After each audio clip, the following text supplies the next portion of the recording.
उमरखेड़ नगर परिषद चुनाव। उमरखेड़ नगर परिषद चुनाव की अगर बात करें तो ऑल इंडिया मजलिस-ए-इत्तेहादुल मुस्लिमीन की पकड़ यहाँ पर उस वक्त दुगनी हो गई जब ऑल इंडिया मजलिस-ए-इत्तेहादुल मुस्लिमीन के प्रदेश अध्यक्ष जनाब सैयद इम्तियाज़ जलील साहब चुनावी मैदान में उतरे।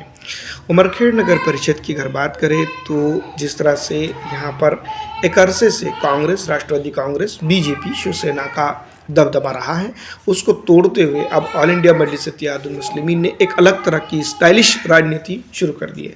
लगभग 9 साल से ज़्यादा या 9 साल का अरसा हो चुका है महाराष्ट्र के अंदर चुनावी जो है तो समर था, जो जनता का चुनाव था वो ख़त्म हो गया था। सार्वत्रिक निवडणूक जिसको हम कह सकते हैं वो पूरी तरह से चरमरा गई थी, जनता विकास से वंचित हो गई थी और दूर दराज के इलाकों में या वार्डों के अंदर भी नल, सड़कें और कई अन्य चीज़ों का बहुत बड़ा ये था, मसले थे। तमाम तर मसलों के बावजूद इस बार जो तो चुनावी प्रक्रिया जू करके आगे बढ़ रही है। अगर वार्डों के अंदर देखा जाए तो कई एक चीज़ें, कई समस्याएं हैं जिसको लेकर इम्तियाज़ जलील साहब ने सीधा बात कही। वहीं साथ ही साथ कांग्रेस और कई अन्य पॉलिटिकल दलों को भी सीधा तौर पर, इशारतन भी और सीधी तौर पर भी निशाने पर लिया।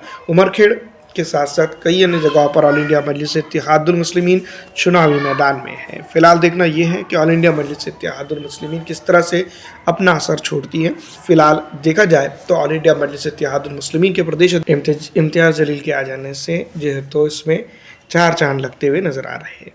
तो कई एक चीज़ें ऐसी है जिसके ऊपर घंटों बहस हो सकती हैं। जनता की अगर आप देखें तो असदुद्दीन अवैसी साहब जिस तरह से जनता उनको सुनने के लिए जमा होती थी, उसी तरह से ये कुछ दिखाई दे रहा है।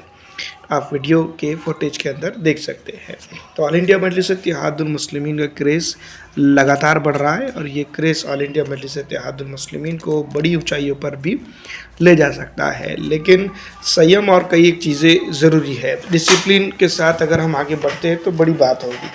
तो दोस्तों, इस बार महाराष्ट्र के अंदर जो नगर परिषद चुनाव हो रहे हैं, एमआईएम उसके अंदर अगर हम बात करें तो ये बात हम ज़रूर कह सकते हैं कि वंचित बहुजन अघाड़ी से ज़्यादा सीटें आएंगी। फिलहाल इस वीडियो में इतना ही।